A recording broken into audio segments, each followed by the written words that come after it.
it kind of does lead us in to a wider conversation about business and trade and China, which has been in the news today anyway. Let's bring in Philip Lux, Director of Economics Program at the Center for Strategic and International Studies, served as a former Deputy Chief Economist at the State Department under President Biden. So welcome, Philip. Thanks for coming on.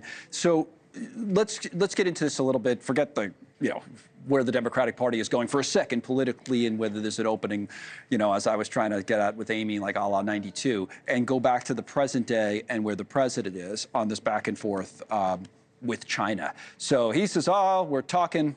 They said, no, we're not. What's next here? Where's this going? It's a great question. I think in some sense it's anybody's guess. I mean, look, we're in a bit of a stalemate. I think both sides, the PRC as well as the administration, don't want to be the one perceived as coming to the table first. I think the administration has been convinced that the tariffs staying on at this level will be incredibly harmful for the U.S. economy. So I think they're interested in some sort of rapprochement. But nobody really wants to come to the table. And another thing I would note here is, they're doing all this at the same time that they're trying to negotiate, 90 other trade agreements, right?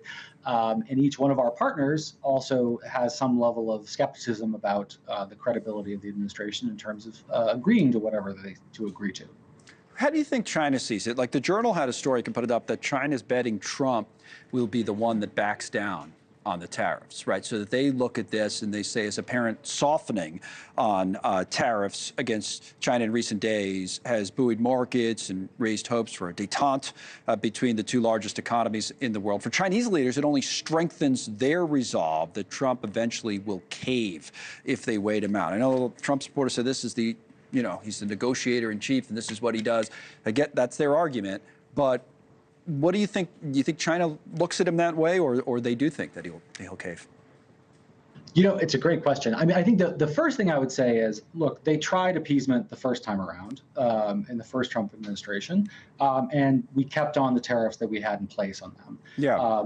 I think the large point that we want to make here is that, I don't know that they feel like they have many other options. They don't really, I don't see a lot of credibility that the administration is going to sort of remove these tariffs.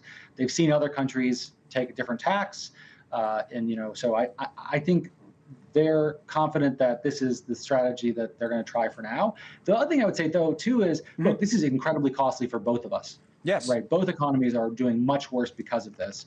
And so the other's assessment of whether this is good or bad policy, at the end of the day, we're both hurting from this. Yeah, none of it makes sense to be the rate of 145 and 125%. So both sides, you would think, just logically would work that down a little bit so that there's not, the empty store shelves that these retail CEOs are warning about or much higher prices. And then you can kind of go from there. And then when you go from there, let me play a clip of Scott Besson, the Treasury Secretary. This idea that you can cut deals with all these other countries and then get back to China, I want to see what you make of it. But here's what Besson said today.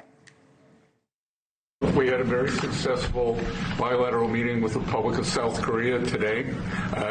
We may be moving faster than I thought, and we will be talking technical terms as early as next week as we reach an agreement on understanding as soon as next week. So South Koreans came early. They came with their A game, and we will see if they follow through on that. Okay, so but not there yet. So we keep saying they got to show us something, whether South Korea or India or something soon, right? Yeah, well, I mean, they put themselves in a pretty hard situation, right? I mean, yes. Trade wars are easy to start; they're hard to end. True. And they're especially hard to end when you don't have as much credibility as you'd ideally like to have. That whatever you put on paper, you're going to follow through with, right? So I mean, both the South Koreans and the Japanese have come to town over the last 2 weeks. Before both came, neither one had been given clear instruction about what the administration actually wanted from them. So they're coming to town to figure that out. And then in both of those cases, from my understanding, you're given a sort of a laundry list of things that the administration wants. Most of these would take almost a year to normally finish in the true trade agreement. And that, again, is under the assumption that your trading partner actually will fulfill what you guys put on paper, right? And both countries don't see that. We have a free trade agreement with the ROK. We're clearly not treating that like we think it's worth the paper it's written on. So what good do they see in signing a new agreement? Right. That was the same with Canada and Mexico with USMCA. So, Philip Lux, thanks.